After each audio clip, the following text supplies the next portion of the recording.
De la musique et quelques siestes.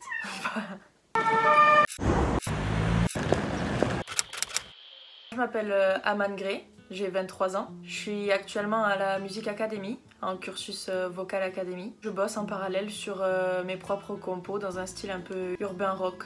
Je suis chanteuse, auteure et je compose un petit peu. Là, je bosse sur un projet d'EP ou d'album, je sais pas encore. Ça dépendra de ce que j'arrive à créer, qui va s'appeler Jugement Dernier. C'est une introspection de soi en fait. Ça parle de soi, comment on se définit en tant qu'adulte, comment on grandit et on se définit, mais toujours avec une petite voix intérieure qui juge tous nos faits et actes. J'étais un peu stressée la première fois. Ça, j'en garde que du bon souvenir parce qu'une fois qu'on commence à jouer, après il y a l'interaction avec le public et puis on se laisse porter par la vibes de la musique quoi. J'avais un pote qui m'accompagnait au piano et qui était pas du tout dans la bonne tonalité. Et du coup, c'est un peu galère après. Mais bon, je lui ai dit c'est pas la bonne tonalité du regard. Il m'a dit je sais du regard. Et du coup, je suis partie dans la mauvaise tonalité, mais ça s'est passé.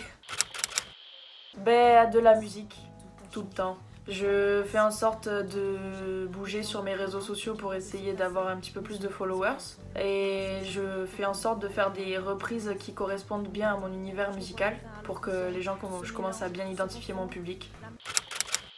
Là, je me suis fait pas mal de séances d'écoute de l'instru. J'ai essayé de rechercher les différents flows que je pouvais mettre dessus. Je conscientise beaucoup en fait ce que je veux écrire. Je le bosse déjà beaucoup dans ma tête. Comme ça, après quand je commence à écrire, j'écris quand même assez vite.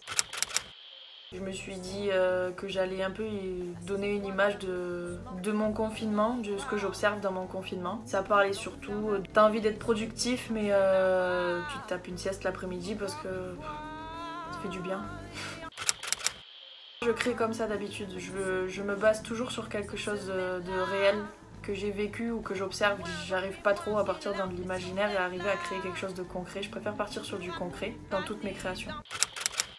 Je chante depuis toujours. Mes parents ils m'ont dit que j'ai appris à parler, je chantais en même temps. J'étais autodidacte jusqu'à ce que je rentre à la MAI. J'avais pris quelques cours de chant 6 mois avant. Bosser sa voix, c'est surtout des exercices de respiration pour bien travailler son diaphragme. Ensuite, je dirais que c'est des exercices d'articulation. Si on comprend pas ce qu'on dit, c'est un peu compliqué. Et après, c'est des exercices d'agilité. On va rechercher un placement du son différent dans des résonateurs différents pour pouvoir avoir le meilleur son possible quand on chante. On a plusieurs ateliers en fait qui nous permettent d'explorer plusieurs styles musicaux. Et la première évaluation de challenge que j'ai fait à la MAI, on a repris Roméo Elvis Drôle de question avec des potes musiciens. Et je me suis vraiment éclatée. Je me suis dit que l'urbain comme ça, en y rajoutant moi ma petite touche personnelle, je m'éclatais dans ça et c'est ce qui me vient le plus naturellement pour écrire aussi. Instagram. Je publie, je regarde ce que les autres font, je regarde tout ce qui marche en ce moment pour essayer d'être toujours dans la vague. Je regarde surtout beaucoup de live parce qu'il y a des artistes qui font des lives comme M. Je me régale à chaque fois. Franchement, ça va être un peu lèche-boule, mais c'est aller à la MAI. Revoir tous mes potes qui sont à la MAI et recommencer à chanter toute la journée avec des musiciens de folie. Moi j'ai mon diplôme d'infirmière parce que j'ai fait mes études d'infirmière avant de me lancer dans la musique. Je connais le terrain, je sais ce que c'est. Je sais que c'est extrêmement difficile. En saison de crise, j'ose même pas imaginer. Je prends souvent des nouvelles de mes potes infirmières et du coup je leur envoie tout mon soutien. Et comme l'esprit d'équipe est important, donc plus on se soutient, plus on va aller loin. Seuls à réfléchir, nous ne faisons rien. Nombreux à agir, nous ferons beaucoup. Je détaille tout ce qu'il y a chez moi et je vois ça. La saison 3 d'un repoussement qui n'en finit pas. Alors je ferme un peu les yeux pour replonger là-bas.